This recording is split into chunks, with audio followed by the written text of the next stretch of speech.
أستغفر الله ربي من كل ذنب وأتوب إليه لا حول ولا قوة إلا بالله العلي العظيم. الحمد لله الذي هدانا إلى صراط المستقيم، والصلاة والسلام على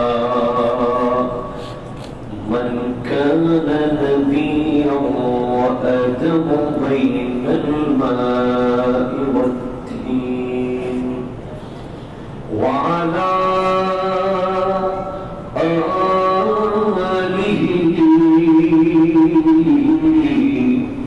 وأصحابه أجمعين. أما بعد فقد قال الله تبارك وتعالى عز وجل في شان حبيبه ومحبوبه ومعشوقه آمرا ومخبرا إن الله وملائكته يصلون على النبي يا أيها الذين آمنوا صلوا عليه وسلموا تسليما. اللهم صل على سيدنا محمد وعلى آل سيدنا مولانا محمد.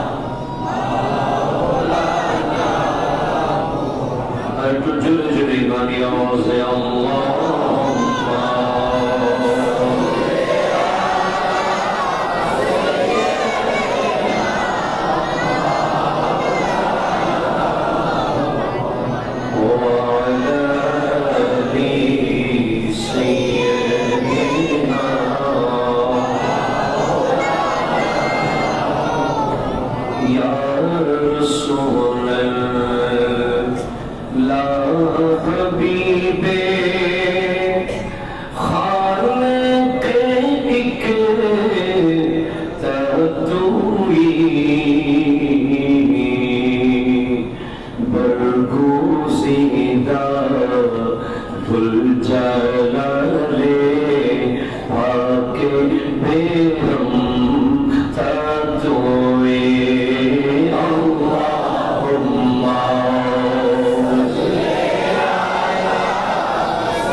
بسم الله الرحمن الرحيم.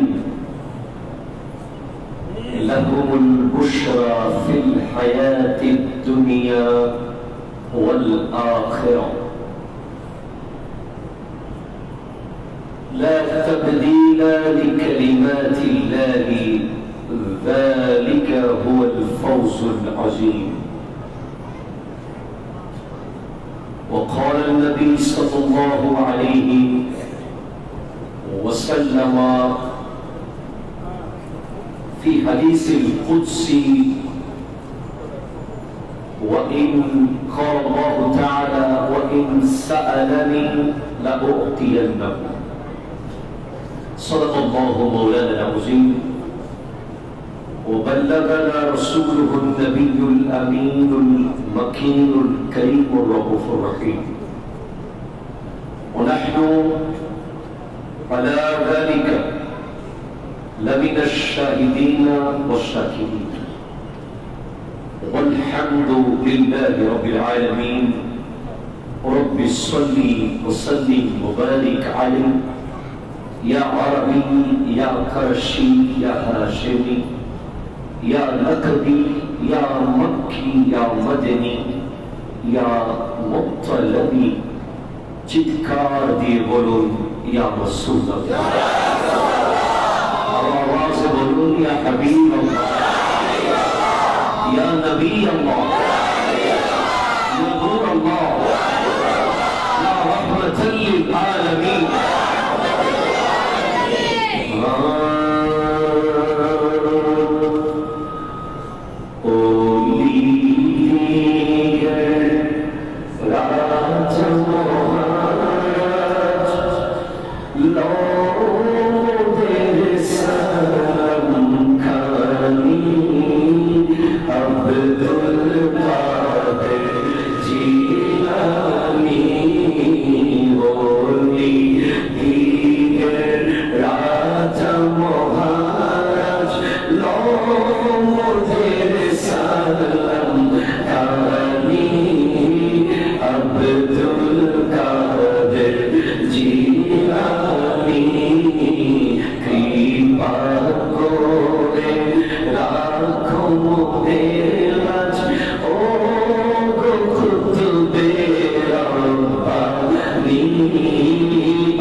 ঐতিহ্যবাহী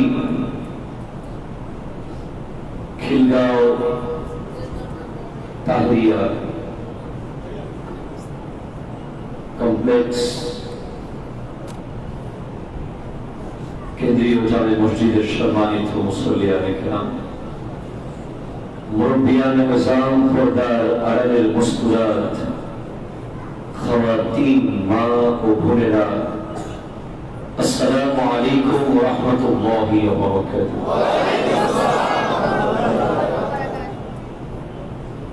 সর্বপ্রথম আলোচনায় যাওয়ার আগে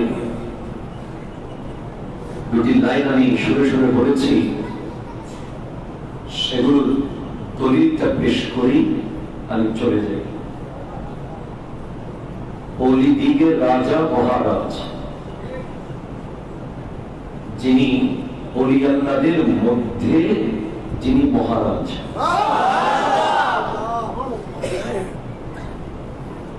এটা আমাদের ব্যক্তিগত কোনো অপিনিয়ন নয়। এই বিষয়টা লিখেছেন আল্লামা শেখ নুরুদ্দিন শাতনুফি রাহমাতুল্লাহ আলাইহি, যার জন্ম হলো 644 হিজরি সনে, যার উস্তাদ সরাসরি গৌসে পাককে দেখেছেন। নুরুদ্দিন শাতনুফি, ওনার জন্ম 644 হিজরি, আর গৌসে পাকের জন্ম 470 হিজরি। তাহলে মাঝখানে 150 বছরের ফারাক। এই কিতাবটা আমাদের অনেক ভাইদের জ্ঞাতার্থে বলেই শুরু করছি। এই বাহাজাতুল আসরার যে কিতাবটা, এটার সনদ বুখারীর চেয়ে স্ট্রং।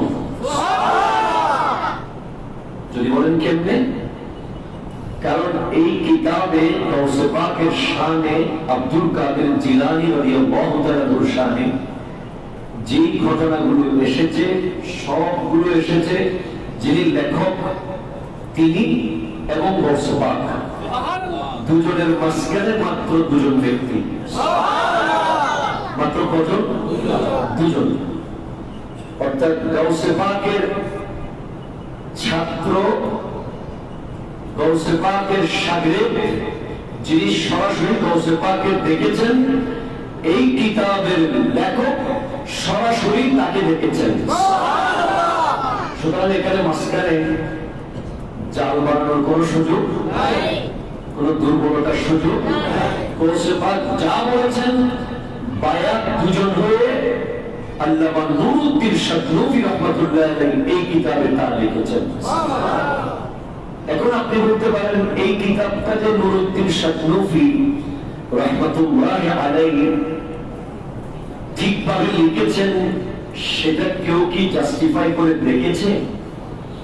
কেউ কি সেটা নিরীক্ষণ করেছে, পুরো খবর নিয়েছে? হ্যাঁ, তাও আপনাকে আমি বলে দিই ক্লিয়ার করে, যার ব্যাপারে আমাদের সর্বমহলে আলহামদুলিল্লাহ নির্ভরতার একটা কনফিডেন্স আছে। তিনি হলেন শেখে মুহাক্কিক আলাল ইতলাক শাহ আব্দুল হক মুহাদ্দিস দেহলভী, যার মাজার হলো ভারতের দিল্লিতে। যিনি হলেন 12 শতাব্দীর মুজাদ্দিদ, যার মাজারের গেটের মধ্যে লেখা আছে বাবুল হাদিস। অর্থাৎ এই উপমহাদেশে, এই উপমহাদেশে যেই পরিবারের মাধ্যমে আমার নবীর হাদিসের আগমন ঘটেছে, সেই পরিবারের সর্বশ্রেষ্ঠ হাদিস বিশারদের নাম হলো শাহ আব্দুল হক মুহাদ্দিস দেহলভী।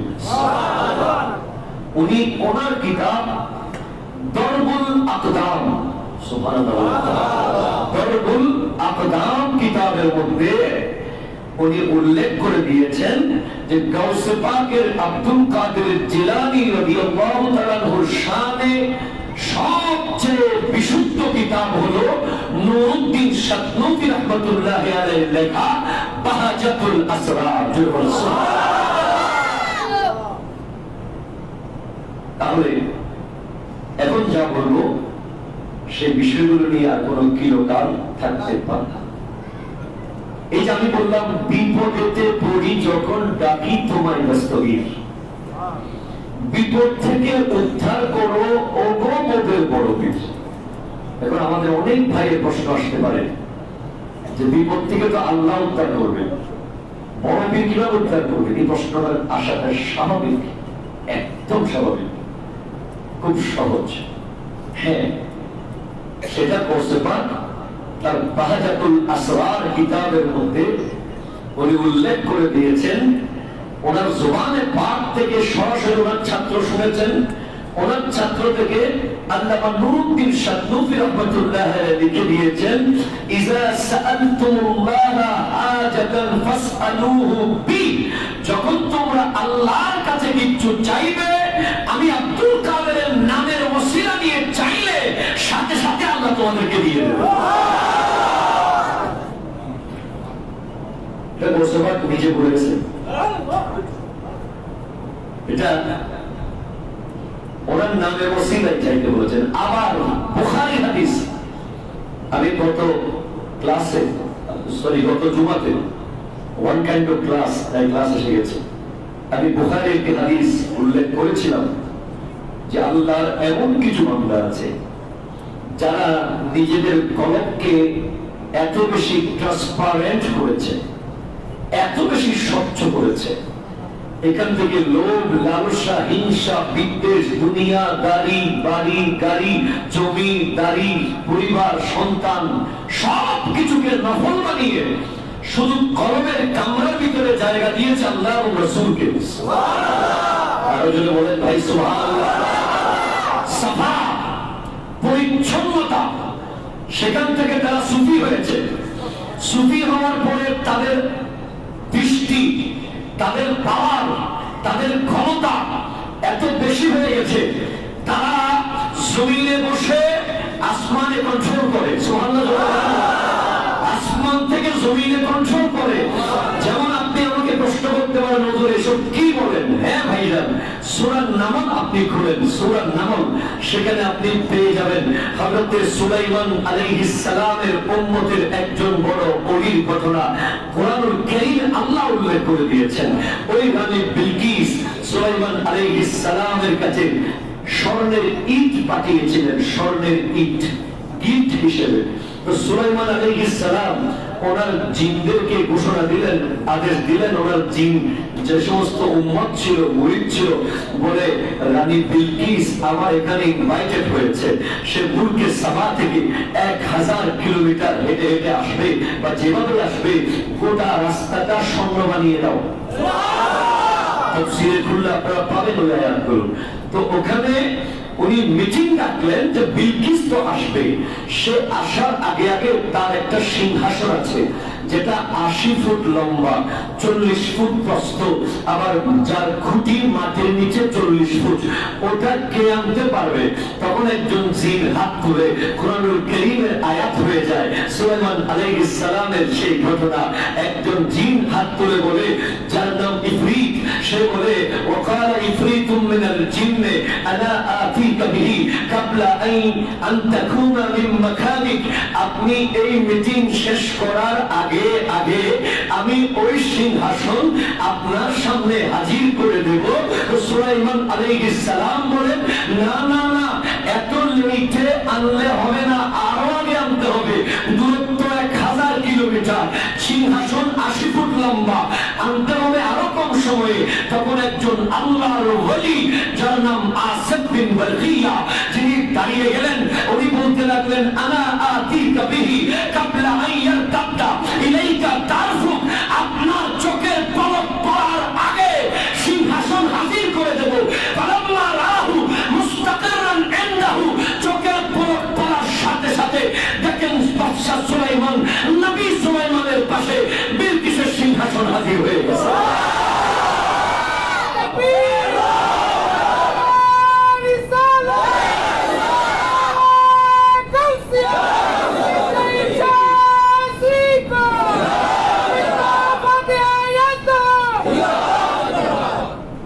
এবার আপনি বলেন, এই কথা কি আমার বানানো না আল্লাহ বলেছে?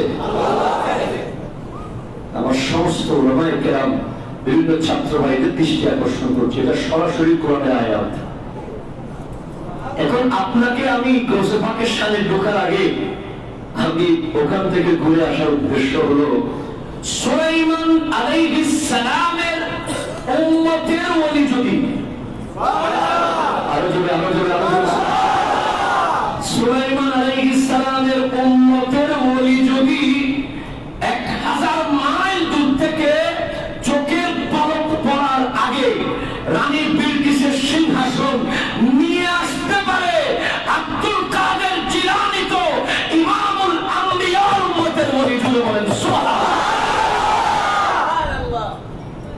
উনি তো ইমামুল আম্বিয়া, আমার নবী, যিনি সুলাইমানের নবী আলাইহিস সালামের, সুবহানাল্লাহ জোরে বলেন না, যিনি সুলাইমান আলাইহিস সালামের নবী, তিনি আমার নবী, এতে কোনো সন্দেহ নাই। তাহলে ওনার উম্মতের নবী যদি এই পাওয়ার হয়, তাহলে আমার নবীর উম্মতের নবীর কি পাওয়ার হবে? সেজন্য আসলে গাউসে পাক শামসে বগদাদের শানে আমার মতো অদমের বলার যোগ্যতা নাই। আমি কি বলবো, যেখানে মোল্লা আলী কারি হয়রান হয়ে গেছে। মোল্লা আলী কারি, যিনি 10ম শতাব্দীর মুজাদ্দিদ, যিনি মিশকাত শরীফের সরা লিখেছেন মেরকাত, তিনি গাউসে পাকের শানে কিতাব লিখেছেন নুজহাতুল খাতির ফি তারজমাতি শরীফ সৈয়দ আব্দুল কাদের। সুবহানাল্লাহ বলেন না ভাই। এর আরেকজন ইবনে হাজার আসকালানি, উনি বলেন 8ম শতাব্দীর মুজাদ্দিদ, উনি লিখে দিয়েছেন আল্লাহ গিবতাতুন নাজির। সুবহানাল্লাহ বলেন। গিবতাতুন নাজির ফি মানাকিব আব্দুল কাদের।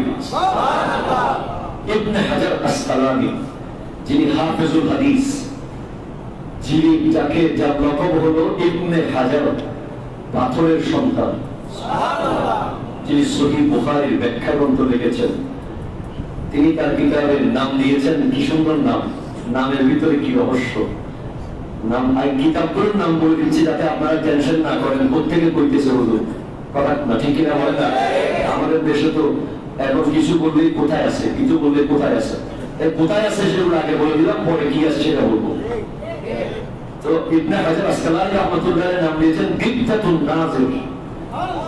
গিবতা মানে হলো, গিবতা মানে আল্লাহ তুমি আমাকে একটা 10তলা বাড়ি দিয়েছো, কোন অসুবিধা নাই। তুমি আমার ভাইকে একটা 10তলা বাড়ি দিয়েছো, কোন অসুবিধা নাই, তারটাও থাকুক, আমাকেও দাও। এটাকে বলা হয় গিবতা। এটা হিংসা নয়, হাসদ নয়, এটা গিবতা। নিয়ামত তার কাছেও আছে, আমাকেও দাও।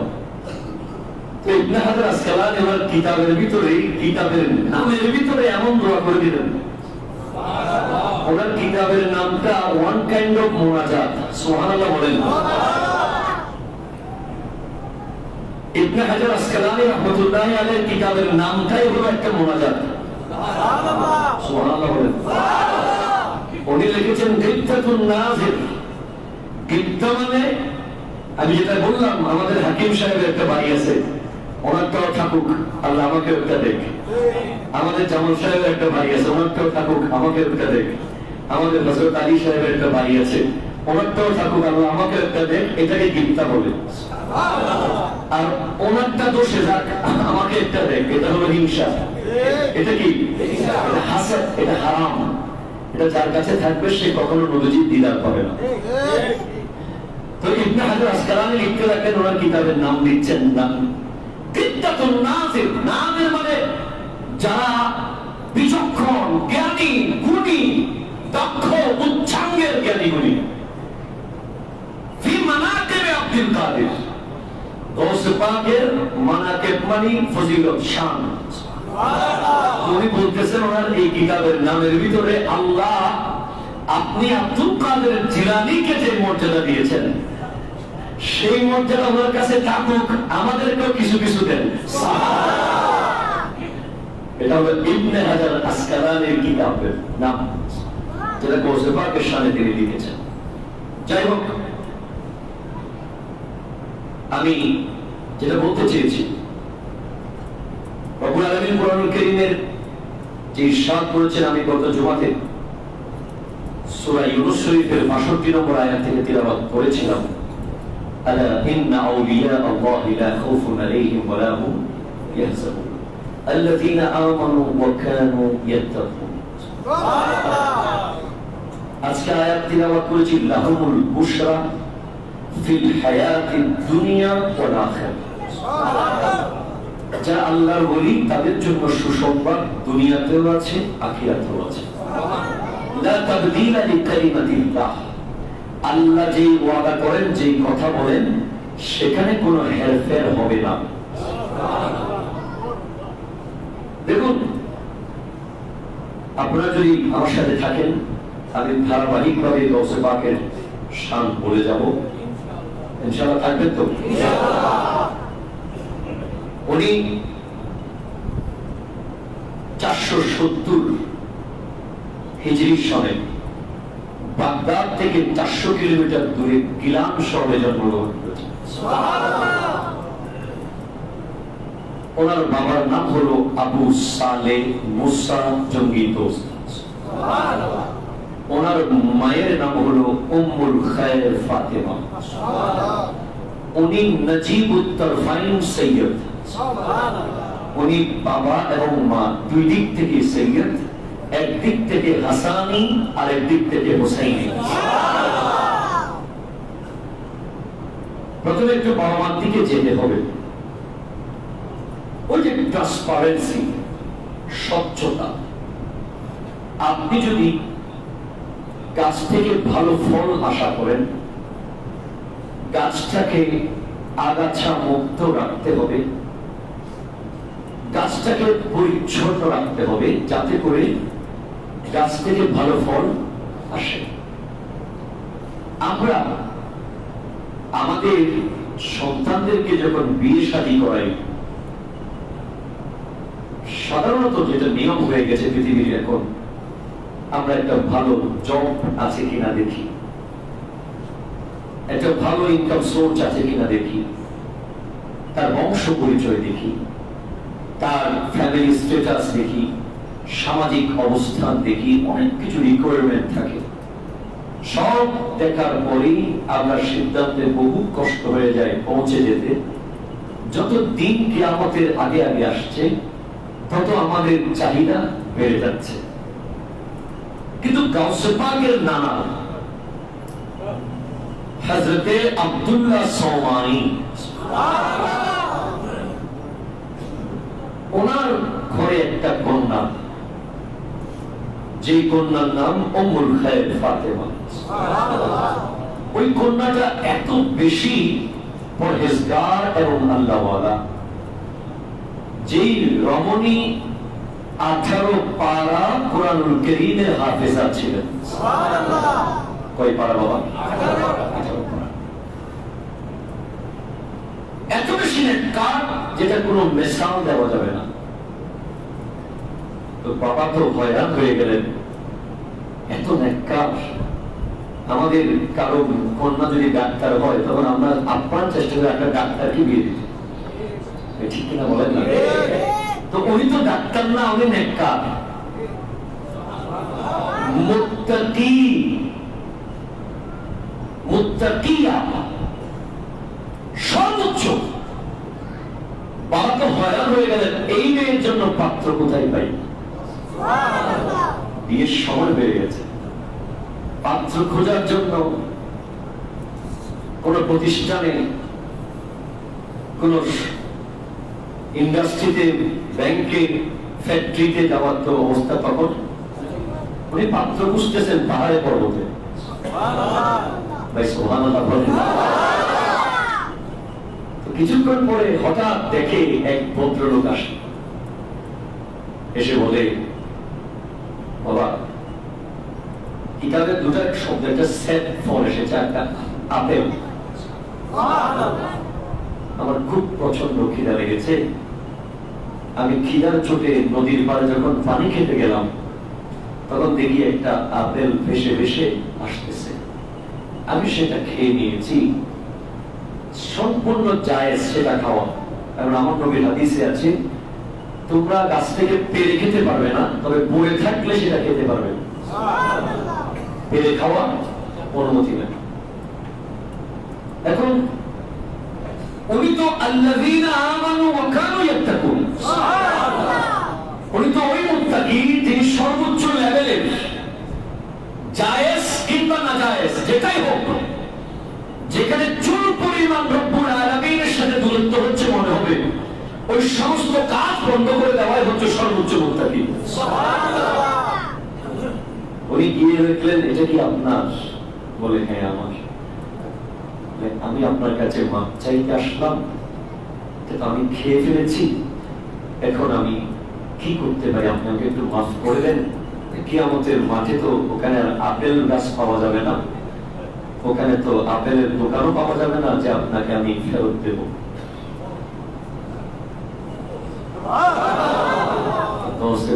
নানা বলতেছেন এই তো মেয়ের জামাই পাইছি।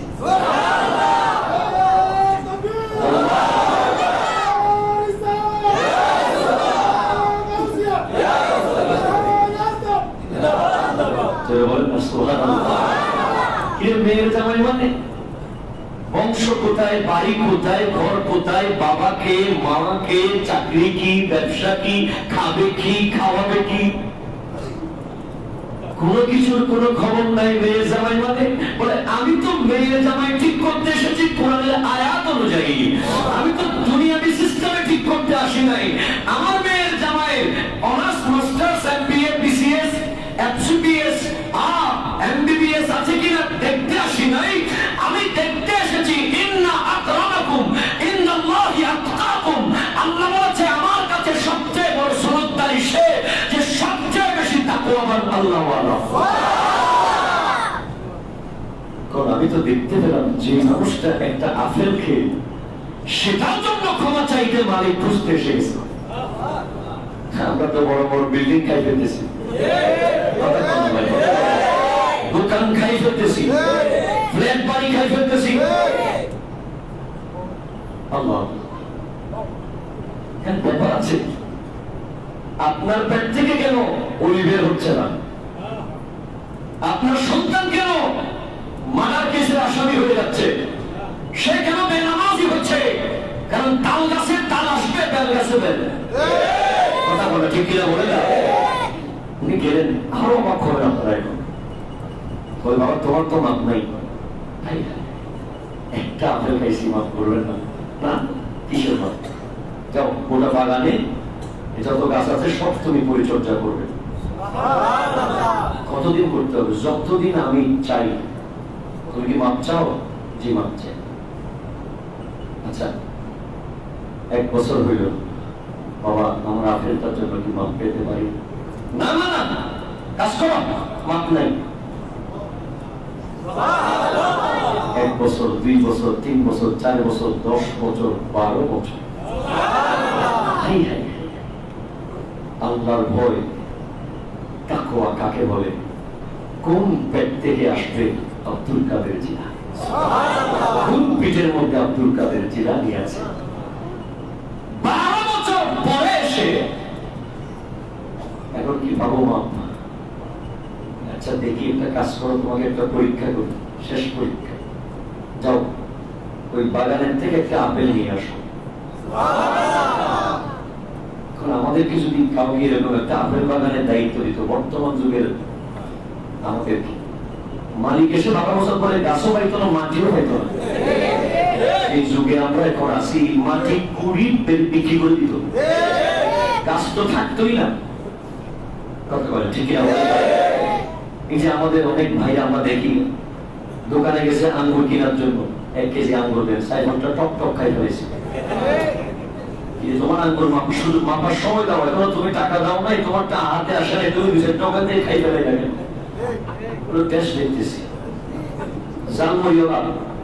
জালমুড়ি কিনতে কিনতে আমরা 4-5টা দানা খেয়ে ফেলি, বাদাম কিনতে কিনতে 2-4টা পেটে ঢুকে যায়।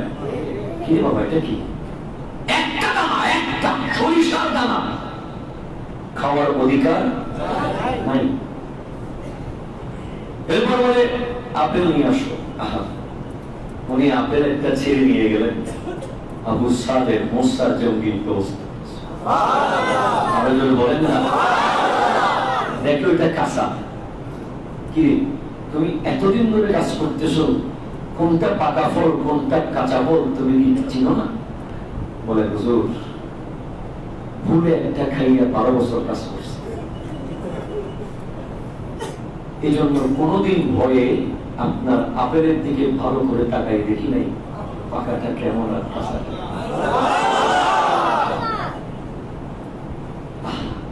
প্রচন্ড খিদা লাগতো, কিন্তু আপনার থেকে বরাদ্দকৃত খাবার খেতাম, বাগান থেকে কোনোদিন ছুঁয়ে দেখি নাই, নিচে পরিষ্কার করেছি, উপরে কি আছে দেখি নাই। তো এই তাকওয়া আমাদের জন্য বড় শিক্ষা আছে। এই ঘটনার ভিতরে অনেক বড় শিক্ষা আছে। খোদাবিধি কাকে বলে? এরপরে বলে এখন মাপ পাবে, বলে না না না, কি মাপ? আমার তো একটা মেয়ে আছে, তোমার বিয়ে করতে হবে। হায় আল্লাহ, আচ্ছা বিয়ে করলে কিয়ামতের মাঠে মাপটা পাবো তো? হ্যাঁ, পেয়ে যাবে। মেয়েটা কেমন একটু দেখতে পারবো না? দেখার সুযোগ নাই। ল্যাংড়া, লুলা, বুমা, কান্না, খোড়া, সব সমস্যা আছে। আপনি আমি হইলে কথা কন ঠিক কিনা বলে? এত কষ্ট করে আমার ভাবে মানুষ করছে, কালা মাইয়া বিয়ে করার জন্য নাকি? না না, উনি বলতেছেন আচ্ছা ওই মেয়েকে বিয়ে করলে কি আপনি মাফ করে দিবেন আমাকে? হ্যাঁ, শেষ, এটা বিয়ে করলেই মাফ। আর তো হয়ে গেল। দেখেন, যেই মাত্র স্ত্রীর সাথে দেখা করতে যাবেন, দরজার চৌকটে যখন গেলেন, ভিতরে দেখতেছেন এমন নুরানি চেহারাওয়ালা, আকাশের চাঁদ ওনার ঘরের ভিতরে বসে আছে। ওই দেখে এক নজর থেকে আবার এক করতেছেন। মাথা ঘুরিয়ে যখন বের হয়ে যাচ্ছেন, কিতাবে আসতেছে ওনার মাথায় এখানে বাড়ি খেয়ে রক্ত বের হয়ে গেছে। হযরত আবু সালেহ মুসা জঙ্গি দোস্তের জিজ্ঞেস করা হলো, জামাই আপনি দৌড়ে বের হয়ে গেলেন কেন? বলে বাবা, আপনি তো বলেছিলেন কালা, ল্যাংড়া, খোড়া, বোবা, তবে কালা, কিন্তু দেখতেছি এখানে একটা নুরানি চেহারাওয়ালা নারী বসে আছে। মনে কোনো ভুল হয়ে গেছে আমার থেকে, এটা মনে হয় আমার স্ত্রী নয়, তাই বের হয়ে যাচ্ছি। বলে আল্লাহু আকবার, তুমি এত মুত্তাকি, এত মুত্তাকি, এত মুত্তাকি, তুমি এত বেশি আল্লাহওয়ালা। যাও, আমি আজকে সার্থক হয়ে গেলাম, আমার মেয়ের জামাই পেলাম মনের মতো। এটাই তোমার স্ত্রী। জোরে বলে সুবহানাল্লাহ।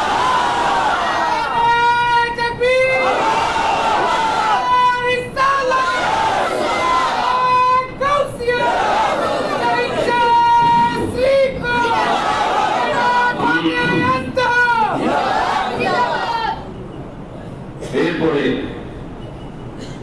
দুজনের মধ্যে যেখান থেকে জন্মগ্রহণ করলেন আব্দুল কাদের জিলানী,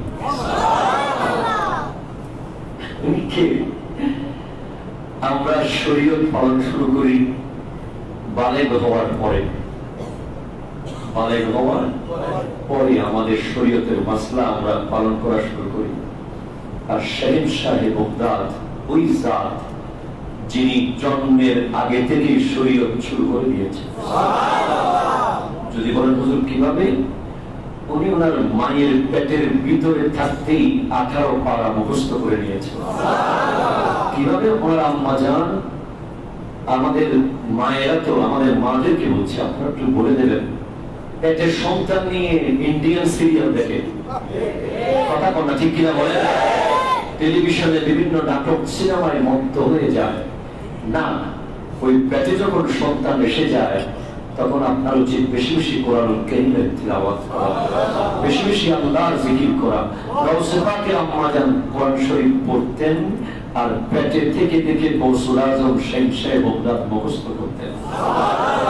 উনি যখন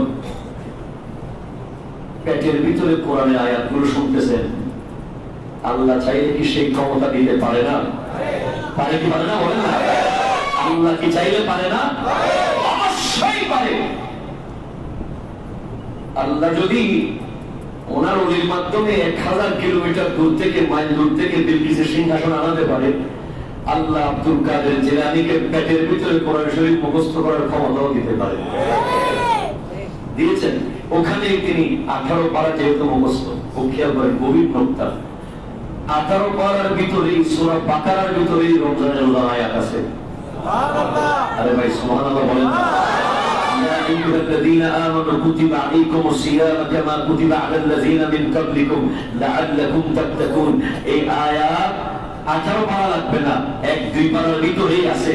তো গাউসে পাক ওখানে জেনে গেছেন রোজা ফরজ। তো উনি বলতেছেন তাহলে রোজা যখন ফরজ, আমি মায়ের পেটে সেইটা করিনি, পৃথিবী থেকে ইফতারটা করে নেব। জোরে বলেন সুবহানাল্লাহ।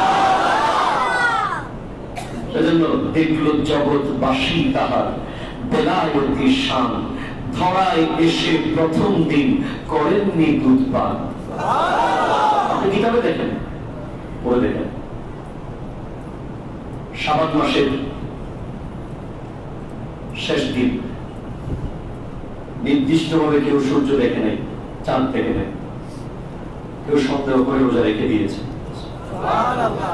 সবাই আসছে আবু সালেহ মোসা জঙ্গি দোস্তের কাছে মাসলা জিজ্ঞেস করার জন্য, যে আমরা তো অনেকে রোজা রেখে দিয়েছি, শখের উপরে, সন্দেহের উপরে, আসলে কি রমজান মাস আজকে থেকে শুরু হলো কিনা, এই মাসলাটা জানতে এসেছি। তখন ঘরের ভিতরে পর্দার ভিতর থেকে গৌসে পাকের আম্মা জান বলেন, বাবা আপনারা যে এসেছেন, মনে হচ্ছে আপনাদের আশা সার্থক হয়েছে। ওনার আমার স্বামী তো ঘরে নাই, আবু সালেহ মোসা জঙ্গি দোস্ত ঘরে নাই, তবে আমার ঘরে সুবে সাদেকের সময় একজন সন্তানের আগমন হয়েছে। আসার পর থেকে সে এখনো দুধ পান করতেছে। যেই মাত্র সন্ধ্যা হলো, ইফতারের টাইম হয়ে গেল, গৌসুল আজম শেখ বগদাদ দুধ পান শুরু করে দিলেন। তখন সবাই বুঝে গেল আজকে পহেলা রমজান ছিল। মনে রাখবেন, কায়নাতের মধ্যে একটা বিশাল বড় সংসদ চলছে, parliament of the saint of Allah, আল্লাহর ওলিদের পার্লামেন্ট। যে পার্লামেন্ট সম্পর্কে মিশকাত শরীফে শাম এবং ইয়েমেনের আবদালের অধ্যায়ের মধ্যে লম্বা হাদিস এসেছে। সেখানে আসতেছে, এই পৃথিবীতে সব সময় 300 জন ওলি থাকবে, যারা থাকবে আদম আলাইহিস সালামের কলবের হালের উপরে প্রতিষ্ঠিত, যাদেরকে বলা হয় আখিয়ার। মিশকাত থেকে বলছি, তাদের কি বলা হয় বলেন না, আখিয়ার। এরপরে 40 জন থাকবে মুসা আলাইহিস সালামের কলবের হালের উপরে প্রতিষ্ঠিত, যাদেরকে বলা হয় আবদাল।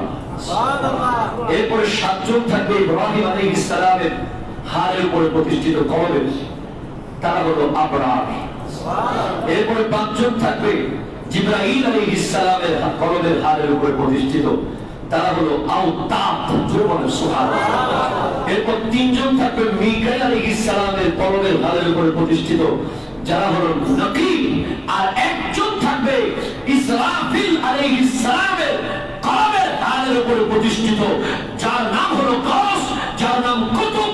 সেই প্রথম গৌসুল আজম ছিলেন ইমাম হাসান মুজতবা, আর সেকেন্ড গৌসুল আজম আব্দুল কাদের জিলানী, যিনি ততক্ষণ গৌসুল আজমের মসনদে বসা আছেন যতক্ষণ ইমামে মাহদী আসবেন না। ইমাম মাহদী আসার আগ পর্যন্ত আব্দুল কাদের জিলানী হলো গৌসুল আজম।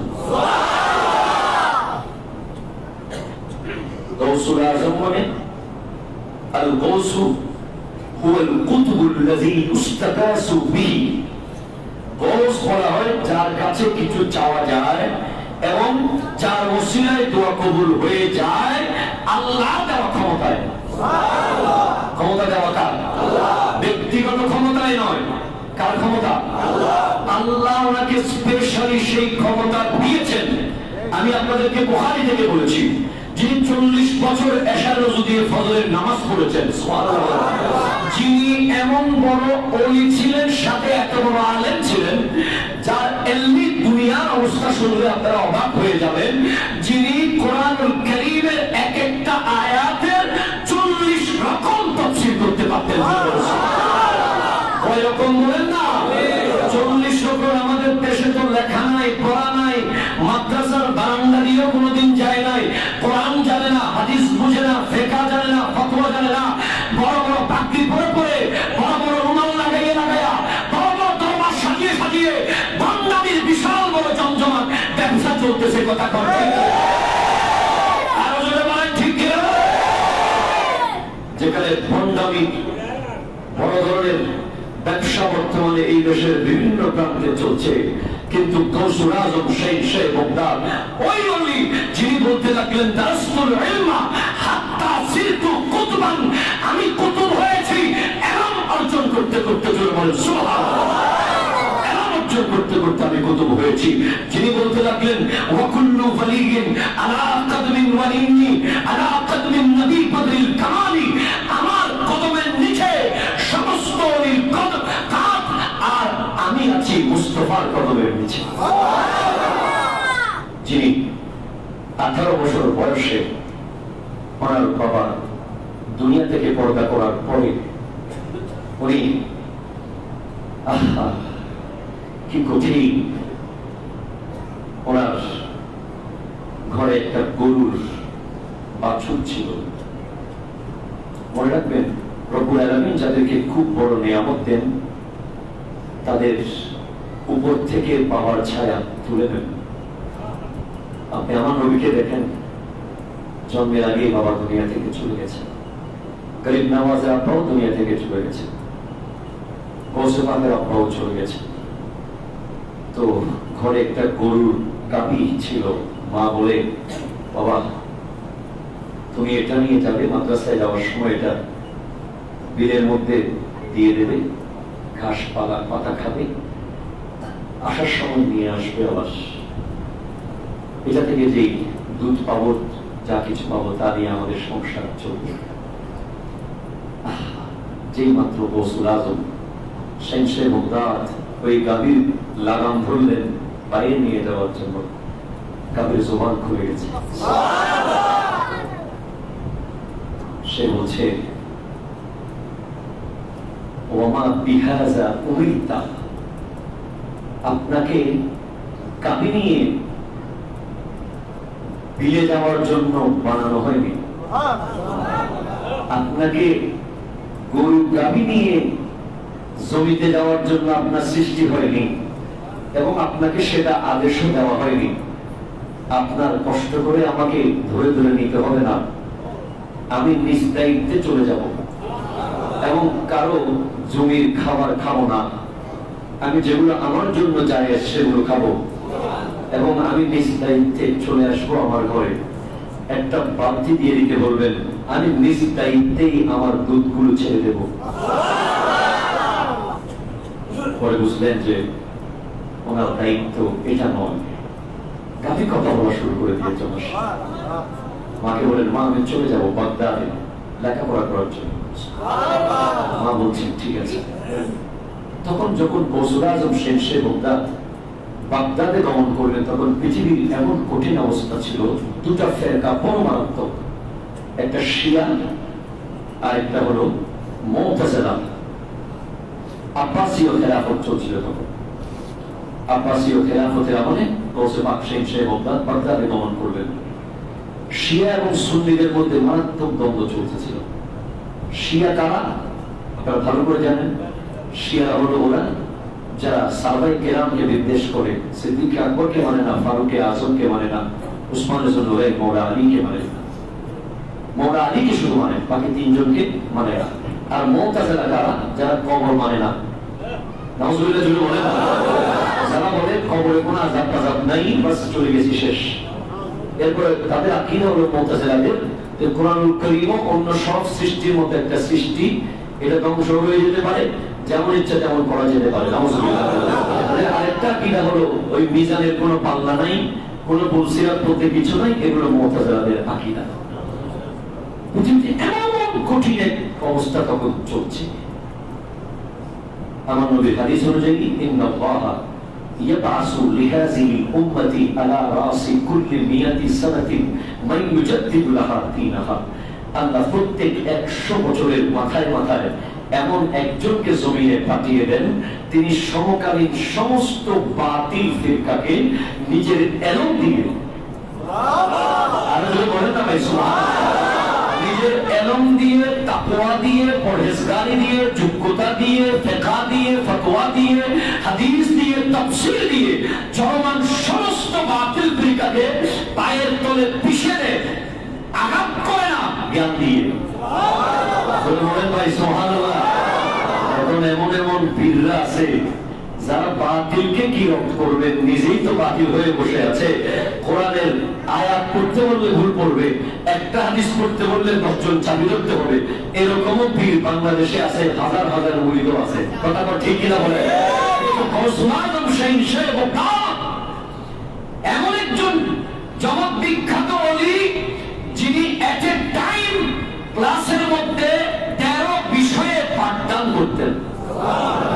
বলেন ভাই সুবহানাল্লাহ। বিষয়ে 13 বিষয়ে পাঠদান করতেন। ওরকম জ্ঞানী গুণী না হলে আল্লাহ ওনাকে মুজাদ্দিদ বানান না।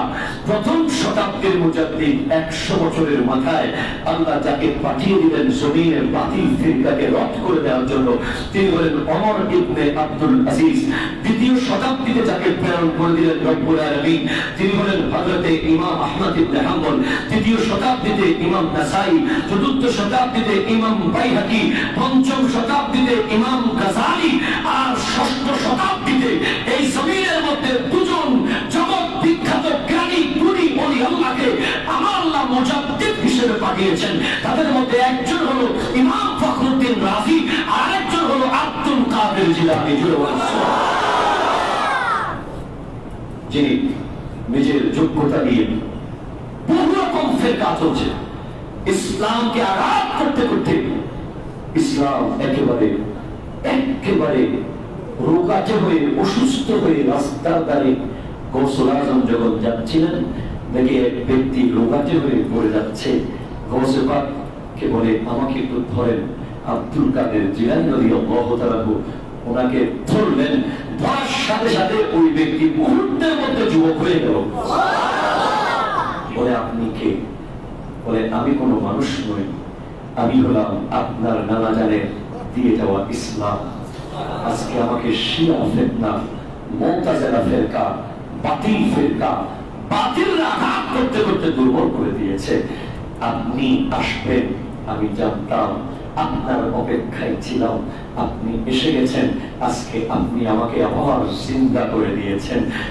সেই দিন থেকে শাহ বাগদাদ আব্দুল কাদের জিলানীর লকব হয়ে গেল মহিউদ্দিন, দিনকে জিন্দাকারী। সুবহানাল্লাহ। আসলে গৌসে পাক আলোচনার জন্য মিনিমাম 3 ঘন্টার দরকার। কোনো মতে একটা জায়গায় যাইতে বলে 3 ঘন্টার দরকার। আমি আন্তরিকভাবে দুঃখিত, আমি কোনোভাবে যাইতে পারছি না, আমাদের টাইম চলে গেছে। তো ধারাবাহিকভাবে আজকে যা পড়লাম, নেক্সট জুমাতে কারামত নিয়ে আলোচনা হবে, ওনার অন্যান্য বিষয় নিয়ে আলোচনা হবে। আজকের জমা থেকে আমরা এতটুকু বুঝলাম যে এরকম সন্তান যদি আমরা কামনা করি, আমাদের পেটকে, আমাদের পিঠকে ওরকম বিশুদ্ধ করতে হবে। এই জিনিসটা আমরা পেলাম। 2 নম্বরে আমরা জানতে পারলাম আল্লাহর দেওয়া ক্ষমতায় আল্লাহর ওলিরা যে কোনো কিছু করতে পারেন। এই ক্ষমতা দিয়েছেন কে? হ্যাঁ, ওলি যদি 2টা জিনিস পাওয়া যায়, শরীয়ত এবং তরিকত, এই দুটাই সমানভাবে পেতে হবে। শুধু শরীয়ত পেলেও ওলি হওয়া যাবে না, শুধু তরিকত পেলেও ওলি হওয়া যাবে না। আল্লাহ তাআলা আমাদেরকে বোঝার তৌফিক দান করুক। আপনারা এই গৌসুল আজম আব্দুল কাদের জিলানী রাদিয়াল্লাহু তাআলার সাথে এত সহজে সম্পর্ক করার সুযোগ পেয়ে গেছেন, যেটা নিয়ে আসলে আপনারা সারা জীবন কৃতজ্ঞতা প্রকাশ করলে আমরা এই ঋণ শোধ হবে না। কেন জানেন? কারণ আমরা আজকে যে মসজিদে বসে আছি, এই মসজিদের যিনি প্রতিষ্ঠাতা হুজুর আল্লামা সৈয়দ মুহাম্মদ তাহের শাহ সাহেব কিবলা, এই মাদ্রাসা যিনি প্রতিষ্ঠাতা মওজুদা হুজুর কিবলা ওলাদে রাসূল সৈয়দ মুহাম্মদ তাহের শাহ সাহেব কিবলা, উনি যখন মুরিদ করান, বায়াত করান, তখন উনি বলেন না যে তোমাদের বায়াত আমার কাছে হইছে, তোমাদের বায়াত আমার বাবার কাছে হইছে, তোমাদের বায়াত আমার দাদার কাছে হইছে। উনি বলতেন তোমারে बैत सिलसिलाए आलिया कादरिया में हो गया जिसका रूहानी ताल्लुक अब्दुल कादिर जिलानी के साथ है। উনি আমাদেরকে ধরে গাউসে পাকের হাতে তুলে দেন বাবা। সুতরাং এই মাদ্রাসাটা কিন্তু গৌসুল আজম আব্দুল কাদের জিলানীর মাদ্রাসা। এই মসজিদ এটাও গৌসুল আজম শাহ বাগদাদের মসজিদ, যে মসজিদে সার্বক্ষণিক গৌসে পাকের দোয়া এবং ফয়েজ জারি আছে, যে মাদ্রাসায় সার্বক্ষণিক গৌসে পাকের দোয়া এবং ফয়েজ জারি আছে।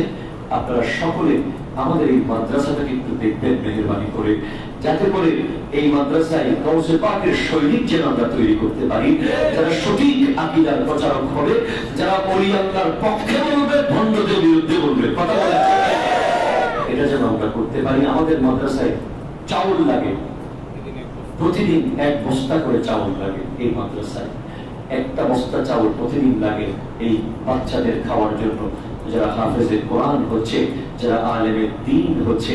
আপনাদের কাছে আজকের জুমাতে গাউসে পাকের ওসিলায় আজ আমাদের এই প্রোগ্রামের জন্য আমরা মনে করেছিলাম সবার কাছ থেকে কিছু কিছু সহযোগিতা নিয়ে সবাইকে শামিল করব।